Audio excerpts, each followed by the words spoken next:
The difficulty here is that the folks who introduced the idea of visual management, which was mostly our lean brothers and sisters, our colleagues, they Mhm. don't understand visuality. They haven't done the research. They haven't done the investigation.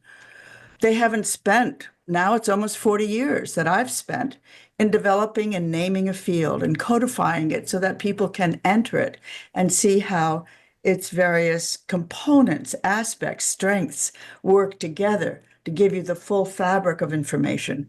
So that's my kind of allergy to using visual management as a single paintbrush to say everything.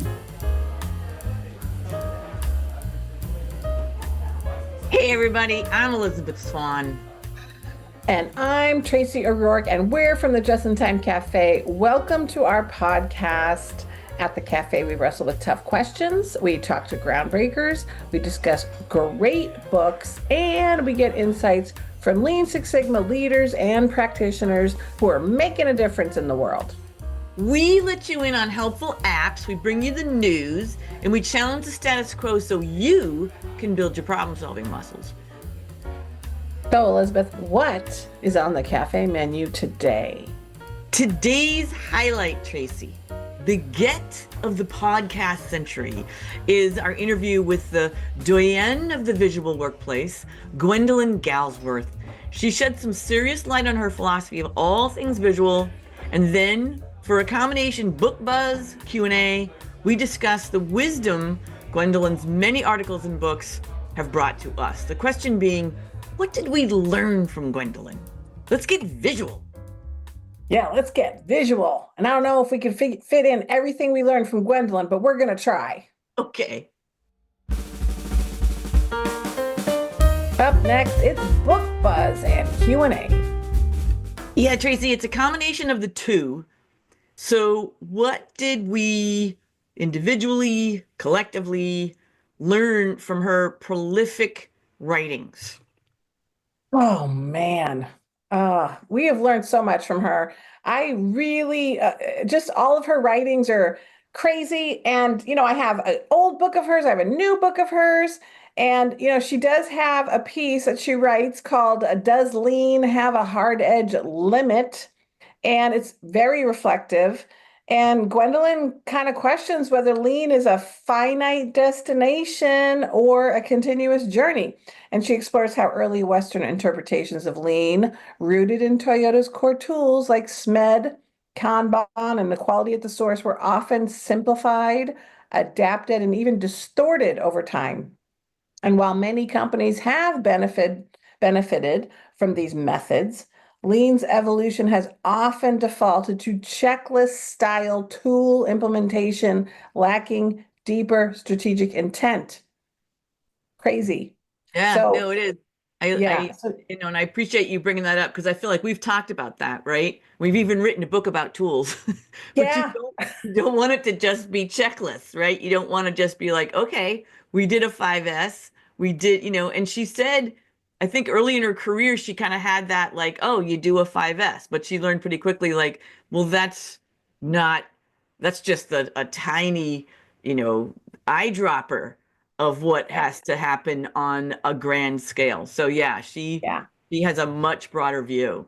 Yeah, and I think, she also talks about how, some people seek lean as a clearly defined system with an endpoint, and others kind of view it as perpetual pursuit of perfection. And it kind of bugs me sometimes when I hear people say, oh, lean failed. I mean, why does it have to be black and white? Yes, no, pass, fail. And why does it have to be discrete data? Why can't it be a continuum, right? Because that's really what's happening is it really a failure if you're still trying? To me, I like to look at it as kind of a journey as well. And, are we better than yesterday? Yeah. And, how do we progressively continue on that path? Yes. Yeah. She came down to, for her, lean wasn't about adherence. It was about enabling growth, right? So she's like, stop chasing perfect lean, quote unquote. You should pursue growth that matters to your business. And I like that. What'd you find? Um, so many, very many, many things. The one that near and dear to my heart is let the workplace speak, right? Visual management versus visual performance. And this really struck me because I think people get confused on terms and, this idea that you have KPI charts, you have, growth, you have dashboards, you track progress. But what I'm talking about, because I did the, visual workplace course with Karen's TKMG Academy, which I'm super proud of. But I learned from Gwendolyn some very core pieces that always stuck with me. But you want the visual workplace is a much broader, bigger, more powerful thing. That is what she says, it's a workplace that speaks, right? You should be able to walk into a workplace and know what to do, know what's next, know who does what, know what goes where. Like the workplace should teach you and instruct you and guide you and prevent you from making mistakes. So just saying that visual performance and tracking, all of the dashboards, things like that is a tiny piece. In her words, it's 10%, but you want to change behavior, right? And for that you need a full-on visual workplace. And yeah, she has really fun examples. Do you remember that one? I do. Yeah, I do. And every time I think about visual management, even though it's only 10% of it, I think of my favorite one, which is, unfortunately, half the population won't know this because it's the women's bathroom. And it's, the visual of the green and red if somebody's in the stall, because if you don't have that, you're looking under the stalls. I don't want to have to look under the stalls at a baseball stadium. Put in the freaking red, green things. Like, I mean, I'm getting annoyed just thinking that they actually still make women's bathrooms in large amounts with no visual management. You know who's designing them, Tracy? Men. Yeah. But here's the hilarious thing. This is actually in her same article about the letting the workplace speak. And I learned this example a long time ago. I've used this in my teachings forever, but do you know the example where they etched the tiny image of a fly into the Yes. men's urinals? Like, let's go to the men's side of the bathroom. They're Yes. actually working really well. But that reduced cleaning costs by 50%. Isn't Right? that crazy? Yeah, but that was just like kind of this hilarious, and it's probably based on, a million moms putting Cheerios in the toilet for their young sons, right? Knowing that, there was this whole aiming thing that was going to go on. But, Yeah. he's like, you want a visual cue that leads to the correct behavior that doesn't need any explaining. Yeah. I love that. They should just make that standard for toilets. You're right. They're Yeah, just a few stickers. Actually, they should just put it in so you don't have it in the wrong place. Okay, so Gwendolyn has so many great articles that I read. And, I have to say, one of my favorites was one called Will I Be the Hero of My Own Life? And this is, I don't know if this is a question people ask themselves, but I really think they should. And she's talking really about, she's sort of creating a call to action for leaders on reimagining their role. This is a great article, not just as managers of performance, but as champions of personal significance, so that people actually find purpose and personal significance in the workplace. And that is huge. I actually feel like this is like an epidemic these days with, I don't know what, social media, and people are so focused on their phones. And I feel like there's so many choices out there that you could just be a passenger or, just an observer of your own life now. It's so easy to get lost in all of that. But really having some focus on personal significance and making it actually a part of what a leader may do for the people that work for them. So that, I think that really struck me.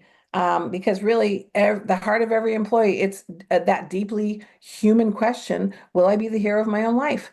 And I love that. I absolutely love that. And it really, I think, changes what leaders do at work if they are asking that question.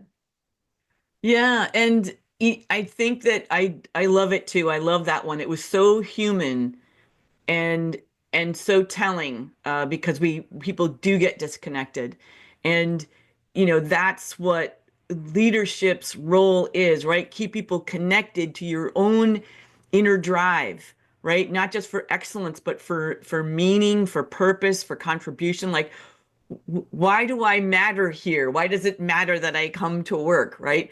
Um, and that you should be aware of that, and that is a driver. Like, I mean, it just brings me back to Daniel Pink and his book Drive about human motivation. And the big surpriser was that it wasn't all about money, but it really was about making a difference. So if you and I love talking about the hero within, because it's back to, like, am I making a difference? Do I matter? Does it matter that I come in here and do what I do? And it does, right? And you have to remind people that it does. Yes. And I love a quote that she actually had in the article. Excuse me. It's not about making employees feel important. It's about transforming the culture and about creating an environment where they are important.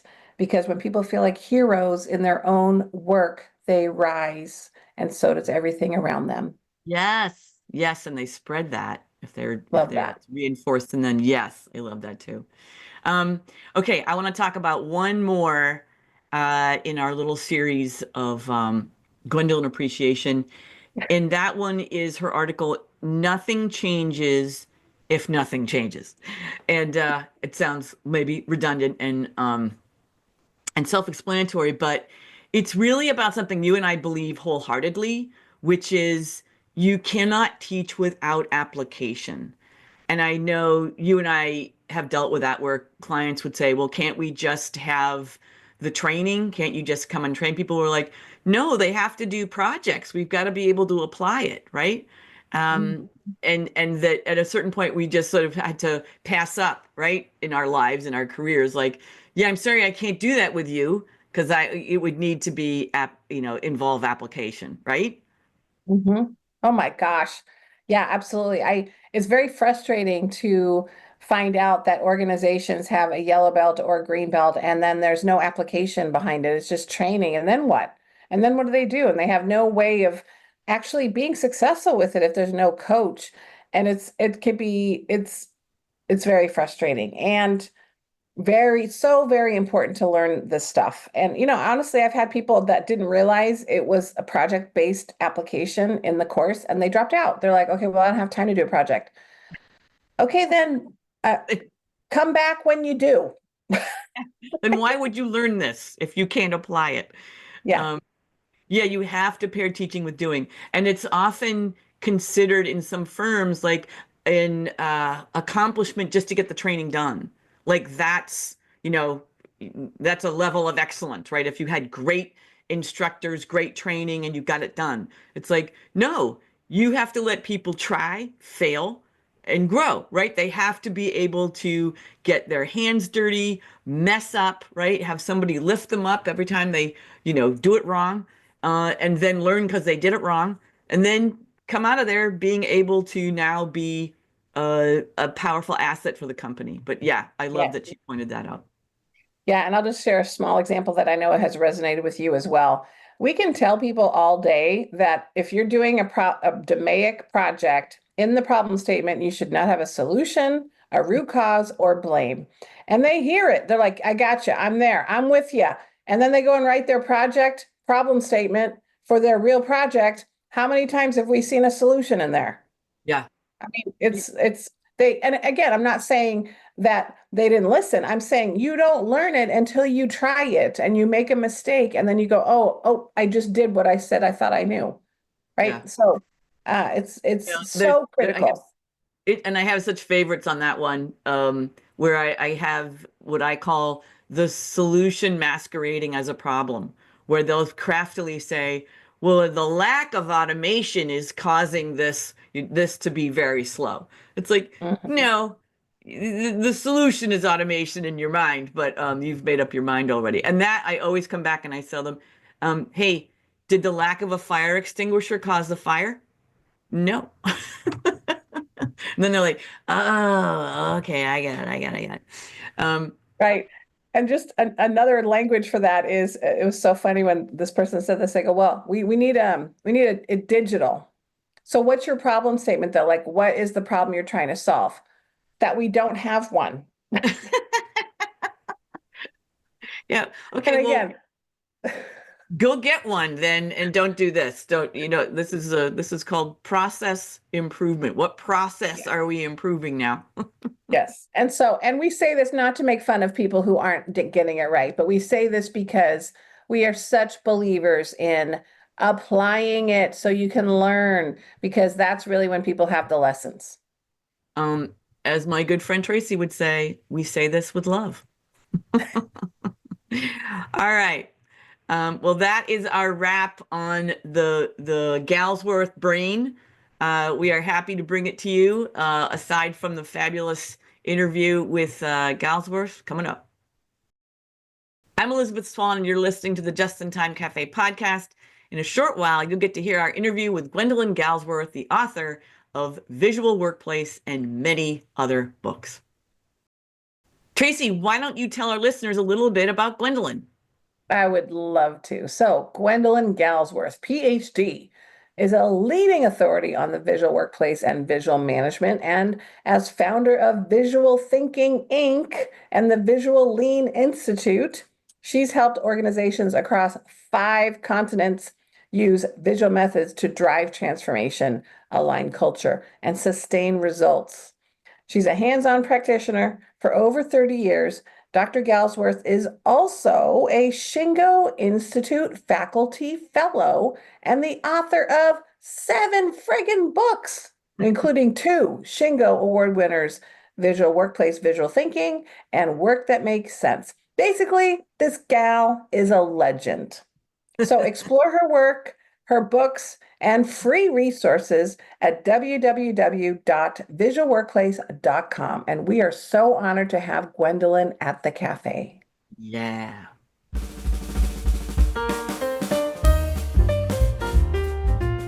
Welcome, Gwendolyn, to the Just in Time Cafe. Thank you. I am really delighted to be here. Thank you for the invitation. Charmed. Well, we are so excited to have you. You are one of these legends, and we are so excited to be talking with you on our podcast. We have so many questions. We probably aren't going to be able to answer them all today, but we do have some questions to help our audience know who you are and hear your expertise on some general things. And then we have some very specific questions about a couple of articles that we've read that you have written. So, are you ready? I'm ready, Freddie. Okay. So Listen. I would say that probably, and this again is probably something that I would love our audience to hear from you, but you make a really sharp distinction between visual management and visual workplace. And so tell us a little bit more about how you do that and why companies sometimes stop at like dashboards and KPIs, and what are they missing when they do? Yes. It's, in a way, it's a favorite topic because it's so needed and because there's so little conversation about it. There was an assumption that entered into the zeitgeist about 10 years ago, into the global thinking about operational excellence, that visuality was about visual management. But in fact, visual management represents a generous 10% of what the power of visuality can do for operational excellence and for the human to stay connected and informed, to feel aligned, and also to feel like they can do good work. And I'm talking about supervisors, CEOs, definitely CEOs, plant managers, and operators, and accountants, and marketeers. So first, I'll establish a few things, and then you keep me focused, okay? Okay. So operational excellence is as much about naming things, about concepts, principles, and naming things, as it is about the doing. As we name things, we bring to our awareness and our application a certain set of assumptions. The name visual management is a complete misnomer because, first of all, it is, as its name implies, about management. It is not about performance. Mhm. It is about ways that managers and CEOs and supervisors keep control and keep their line of sight. It is about seeing, but it is about seeing the summary that is the result of the performance. That is the way management happens, that we need to know where we can relax because things are good and know where we need to go into a state of alarm because things are sliding off the edge. So we use metrics. We use all sorts of numbers and displays that give us that, in some cases, 10-second, 30-second, but to give us that line of sight. It's very valuable. But when we understand about visuality and we understand about, now here's some words, categories of visual function. That means how does visuality actually support different departments, different operational functions, and they're tied. Supervisors have something called visual displays. Totally valuable tool for supervisors. 5S isn't that important for a supervisor because they're dealing with a huge amount of information and they have to have an overview. They have to have line of sight. CEOs are benefited by Hoshin, by the X-type matrix, by something we developed called the Operation Systems Improvement Template. No supervisor, not even an operator, is interested in that because it's not relevant to their purposes. Even intellectually, it's like too much work.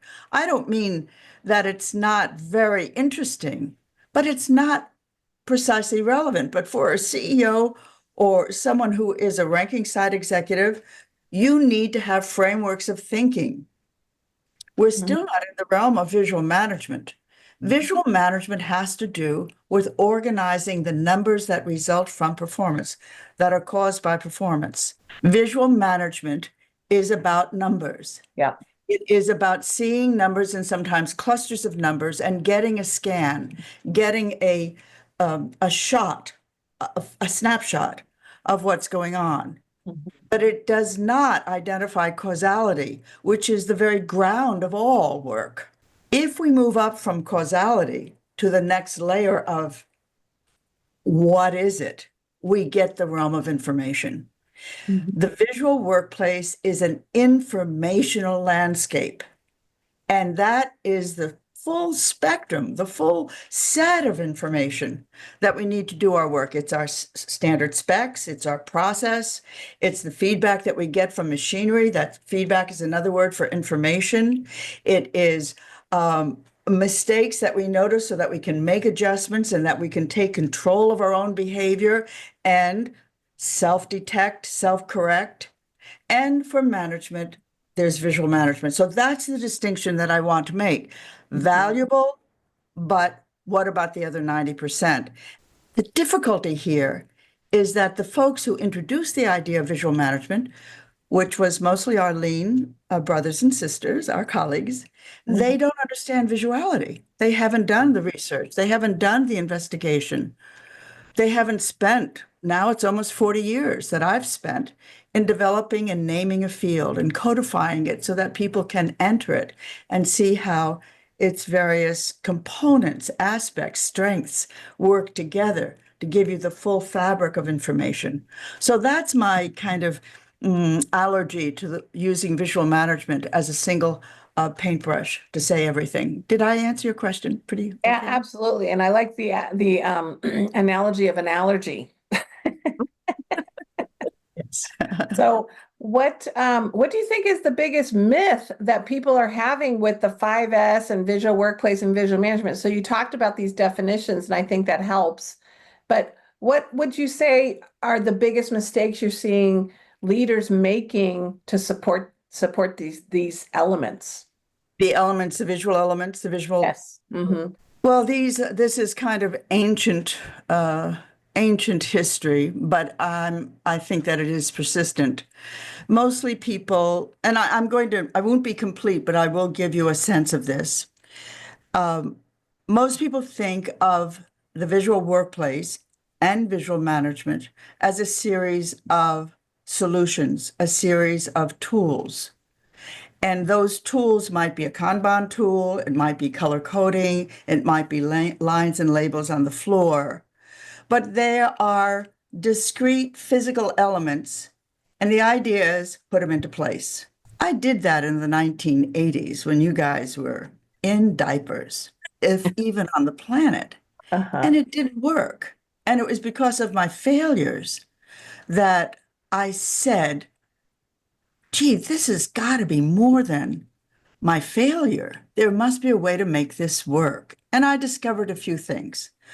One of the things that I discovered that was seminal, I'll name two, maybe three of them. One that was seminal was the extent to which all human beings are alike in their neurofunction, in their brain function. And in their neurofunction, if they are sighted, if they're have some compromise in their sight, then we'll go to the other senses. But if they're sighted, their sight is dominant. In fact, and this is a neuroscientist, many of them speaking, not me, I'm quoting them, but thank you.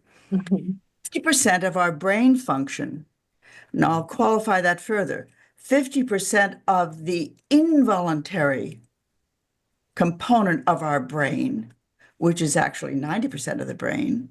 So 50% of 90% of our brain, the involuntary part, is dedicated to finding and interpreting visual data. 50%, we are sight dominant. That capability is as continuous as our heartbeat. It is automatic. It is involuntary.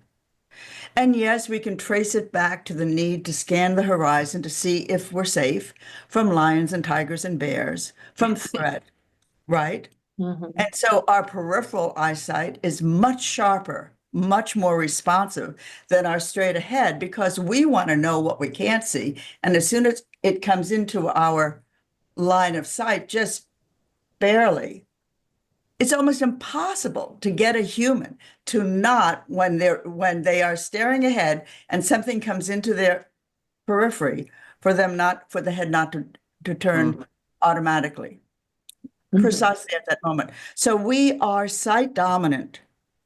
And when I looked at the workplace, I couldn't see anything, couldn't tell anything. It had no meaning. It didn't tell me if I was safe.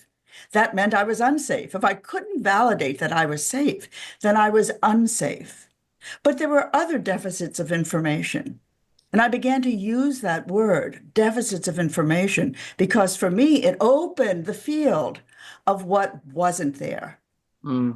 So in visuality, we have these two sets of consultant level questions. I give them to everyone who wants to listen. I'm giving them to you and your audience. We have two sets of questions, and it is, what am I seeing? What does it mean? You do a 180. What am I seeing? What does it mean? Those are two questions. What am I seeing? What does it mean? In other words, if I understand what it means, then I can calibrate my response to it. But the second question is, I think, even more revelatory. What am I not seeing? What does that mean? What am I not seeing? What does that mean? We have assumptions that are from the habit of the way our manufacturing, our offices, especially where work is invisible, we have assumptions about what the landscape should tell me. And those are very, very low assumptions. We don't expect the workplace to help us. We don't expect the workplace to be our partner, but indeed it is. You'll see this most graphically if you've ever been around visual machines. When the visual maintenance staff, who are absolute experts, they have every right to be divas because they can listen to a machine and they will know what's going on deep in its bloodstream. You know, they're like doctors. I mean, really, they're like neuroscientists. And when you see a visual machine and the maintenance staff, they have a cooperative partnership. The machine is telling it things that are intentionally designed not just in its running, but because if it's a visual machine, those who made it visual have given it a voice. Much of that is sighted, but there's also any number of limit switches and bells and whistles and things to signal, if you will, abnormality. Although that is also a false dichotomy of just normal, abnormal. My God, that is maybe 2% of the visual workplace. It's helpful, but it's not everything. So you have, and that's the second thing. So the first thing is to understand that there's an informational landscape, and that lean by definition does not address the informational landscape. Lean addresses time and the critical path. That's where we get the value stream. These are words. This is Buckminster Fuller. He has this critical path that's so useful. So lean takes care of that, and takes care of it very well. Time-based. I'm not going to say distance-based right now, but you could also say distance-based, if you will. The physical distance, the physical time. What about the information? Well, you think of it as two wings of a bird. One wing is about time and critical path and pull, because ultimately when lean is working at its best, and I have to say I'm talking about lean as it was originally made equivalent with Jim and Daniel. Last name is, sorry, Daniel. Quick, look it up and let me know if you don't mind. Look it up on Google and let me know, Daniel. So they were doing this research on the machine that changed the world, and they were trying to name, codify, discover what's going on. And even though they were not the ones who discovered that time was the basis of this thing that was called just in time, the Australians did that, and brilliantly so. They named a field that has now become this kind of Cabbage Patch doll or potato head on which we put everything, and we call it lean. And so it's lost its differentiation. And some people will disagree with what I'm going to say now, because they put so many things on lean that it has, in a sense, become all things. Except when you do that, you don't get the differentiation about how the technology functions. How does this improvement technology function? This was sort of the conversation we had when we had right before, when we were chatting at the beginning before the sound went on, about various problem-solving techniques. They are absolutely not the same. You can use them, but they're all limited if you don't have expectations that are tied to the capability of that tool. How far can you go to PDCA?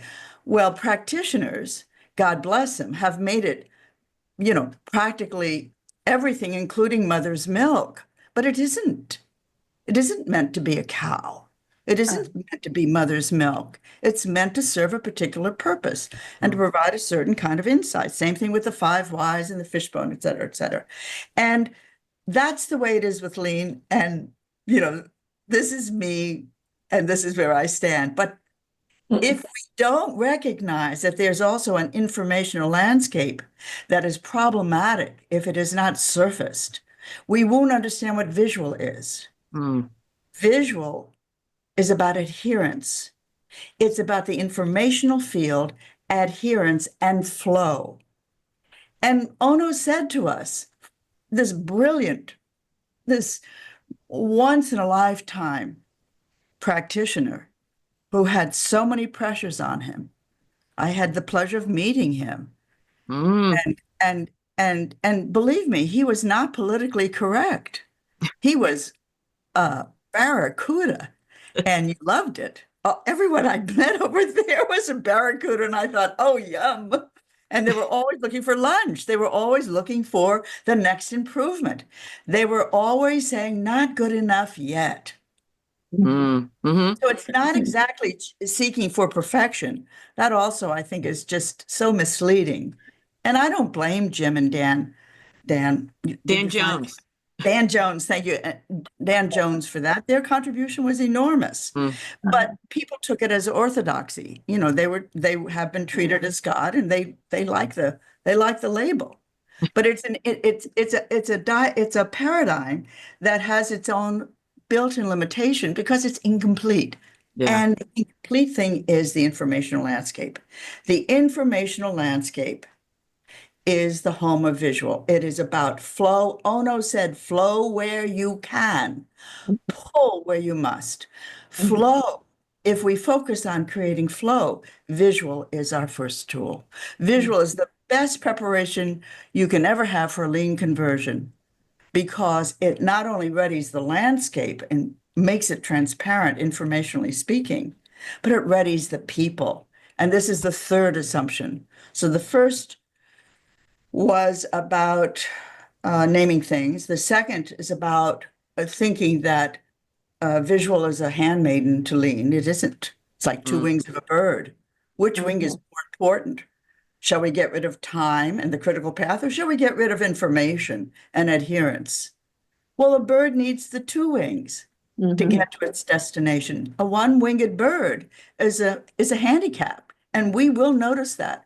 And so when people are going around saying, what am I seeing? What does it mean? What am I not seeing? What does that mean? If they are not seeing the informational landscape, the operations are handicapped, whether they're in hospitals, in agencies, in manufacturing, in high volume, low complexity, or the reverse, whether they're in pharma.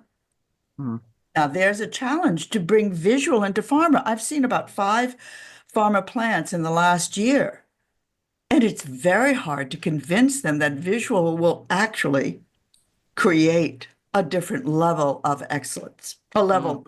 They're not on excellence yet. There are very few of them that are at excellence because they can't see it.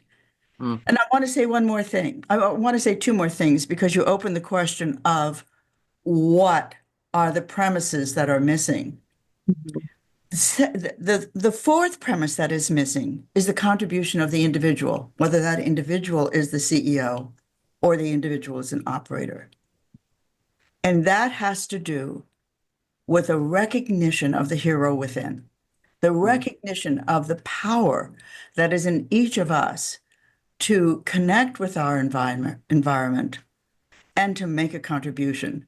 This is one of the most compelling needs of being a human. It is a need of the human to contribute. They'll get distortions of power and control and greed, but those are all distortions of the basic oneness.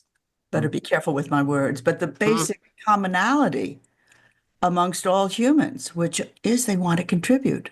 They want, we say, to do good. You felt this.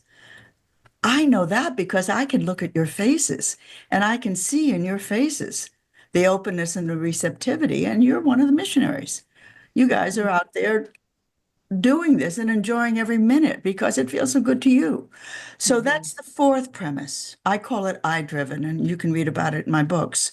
But it's absolutely fundamental. And the fifth one is the thinking part. So you put that together, and what we're doing in visuality, and probably in the good work that you're doing, is we are helping people to think. We are actually naming the components of thinking. Some people call it critical thinking. We enable people, whether they're an operator or the CEO of one group of 500 plants was in touch last year. Let's see how far we go. But 500 plants, you need thinkers to just hold that together. The thinking part is missed. So people get to the doing, they skip the thinking, and then they don't know how to do again. And that's what visuality, it's called visual thinking first. It's a paradigm of thinking first, and then a paradigm of doing. So I'll stop now. Thanks for the great question. No, and thank you for kind of expanding the landscape there as we talk about visuals, and giving kind of the big tent of your thinking. And I'm just going to reference a book of yours that made a big difference for me, The Visual Workplace, right? Visual thinking. And one of the things that really struck me, and it felt so elemental, and it felt like something that people at any level, because Tracy and I work with people at all levels, that to your sense of that motion is the kind of the curse or the evil for an organization, and that questions are the virus. Like, I just love that reality that if you do not have a workplace that speaks, right, that visually explains, outlines, that you are using the senses, then you are robbing people. And people don't think about it. They don't think about what is the impact of having to ask questions and the ripple effect, and how now it's, it takes their time, it takes their confidence, right? They don't know. And it causes extra work. That to me was such a revelation and made it so easy to talk to people about, that, what questions are pulling you away. I am so glad that you mentioned it. I always hesitate to bring up motion because then we have to get into more, what are you doing wrong? And but let's follow your lead and say, if you really want to get visual, then you have to understand that the information deficits are invisible, and you will run out of visual devices if you are just thinking up things you've seen before. A little of this, a little of that, a sign over here, a whiteboard over there. But the visual workplace is about uncovering information deficits.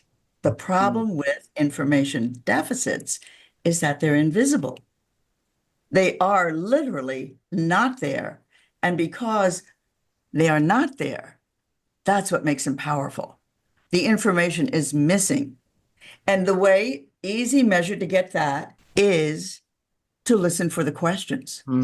Because a question is automatically missing information.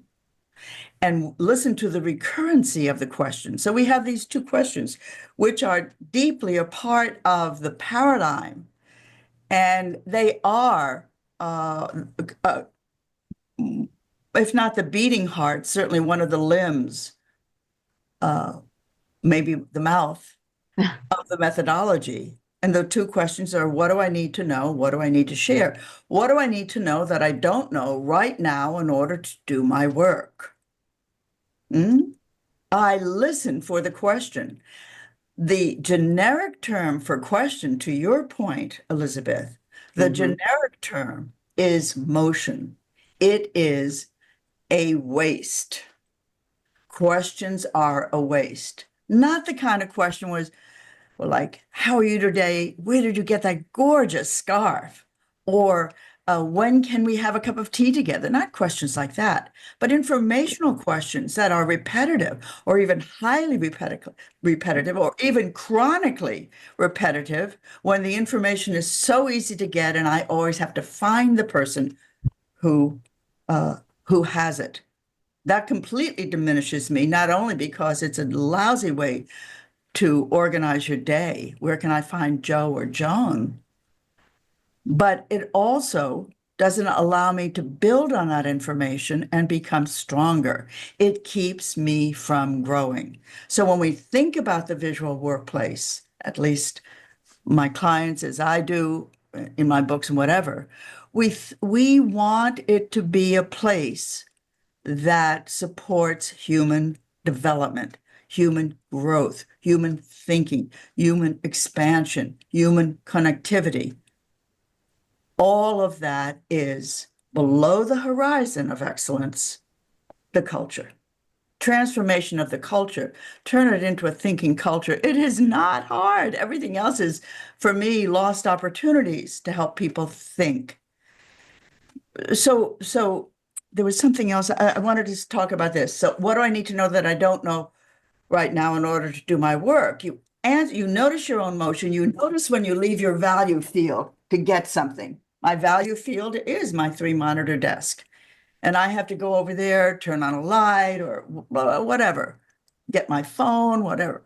I have to leave my value field, not voluntarily, but because I have to. And I bring that to me and I have a place for it. Oh my gosh, we're doing the visual where. Another word for that is 5S. I know where my phone is. It's always here. And in fact, here it is. So those questions are very valuable. And a lot of people, and visuality is I driven. It is not we driven. As soon as you make it a team sport, this mechanism, which is fundamental, you have to get agreement. And that means you're going to have to give up ground because there's no way, especially in America, to get Americans to agree in the United States on anything as vitally as important as where does the phone go? I mean, you can get into battles on this. Politics, it's nothing. It's where does this phone go? You don't want to do that. There's a different way of handling that. We'll talk about that another time, but in a way that's all growth oriented.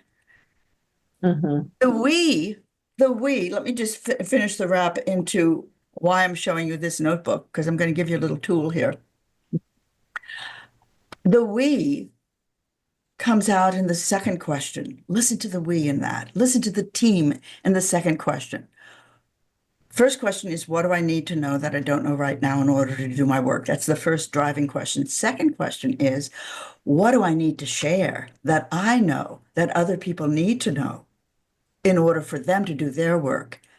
Can you hear the we in that? Can you hear the we?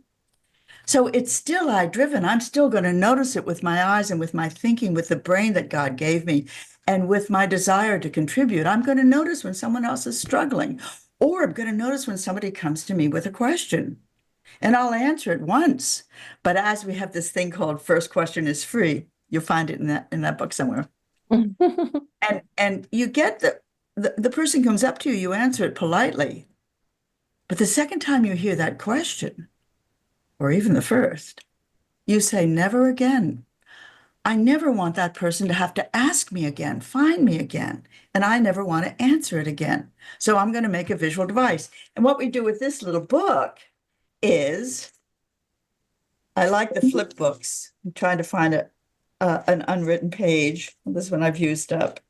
And I have to go down as though the book, I don't want to tear this out, as though the book, oh, golly. Oh, come on, it can't be full. Oh, we're getting there. We're getting there. Okay. You open the book, and on one side of the book, you keep track of the number of times you are asked questions. That's your need to share.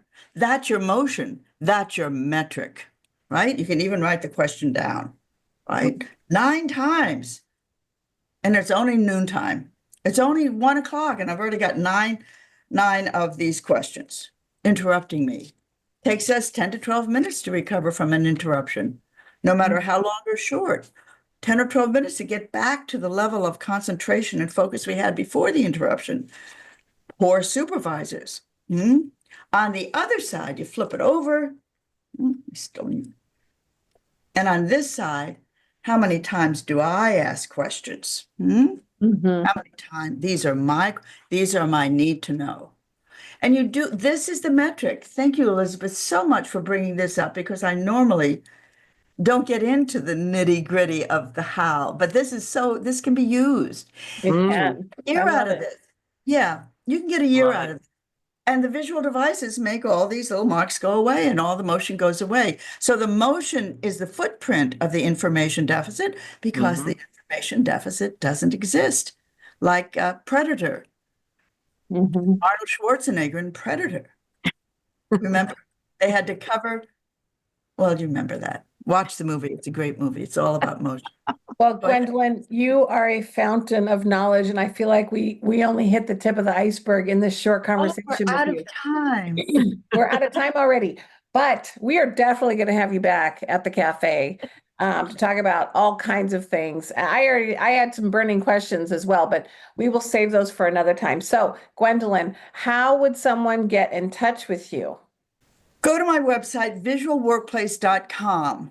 Okay, there's a Visual Workplace Netherlands, belongs to someone else, and there's a Visual Workplace Inc., belongs to my friend Rhonda, and they sell things. They sell the things of the 5S and signage and all that stuff. This is a great book on the 10 doorways, which we haven't had a chance. Get this. And if you go to our book page, you will see that you can get in touch with my publisher, and they'll give you my author's discount, or pretty close to it, which is about 30%. So Okay. At least get this is seminal. The second book is about operators.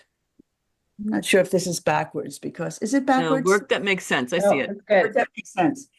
It has 700 pictures. This one has 300 pictures in it. And it is the manual for operator-led visuality. It used to be called 5S+1, but I went even further.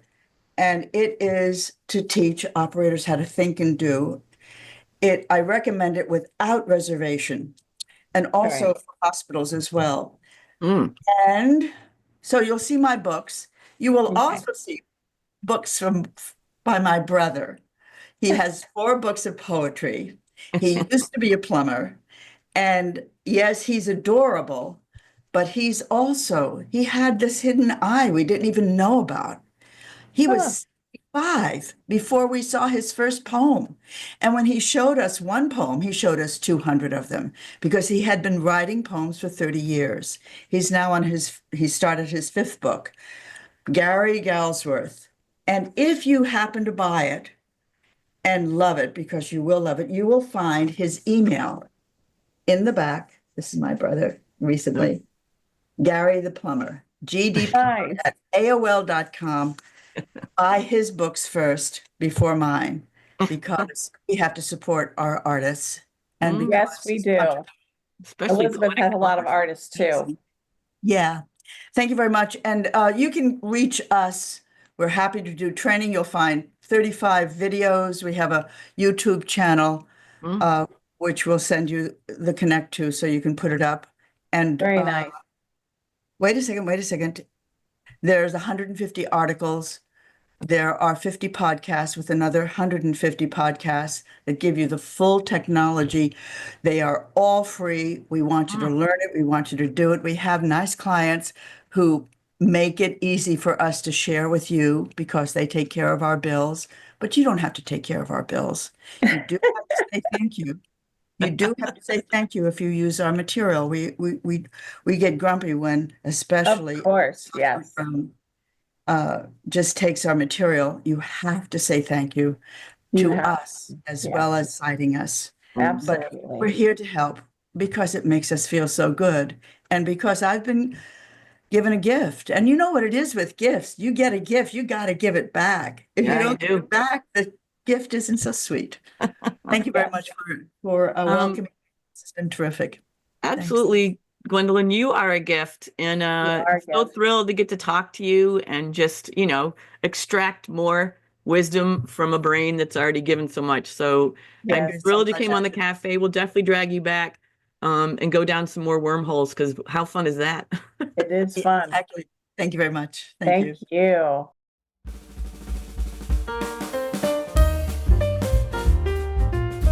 Did you get your tickets to our book launch party? Because we've been warning you that we're coming out with the 2nd edition of the Problem Solvers Toolkit. It is almost here. Yes, you have to come join me and Tracy and our fabulous host, Mark Graben, on June 12th at 11 a.m. Pacific, 2 p.m. Eastern, the day our book publishes. Yeah, you have to come because we're going to be doing book giveaways and fun quizzes and telling some awesome stories about our escapades in writing and problem solving. And you might win something. So stay tuned for all the news by joining our community at the Just in Time Cafe. Thanks for joining me and Tracy for another fantastic episode. You are our favorite things about the Just in Time Cafe. We look forward to being your lifelong learning partners. Join us next month and every month for your jolt of lean caffeine.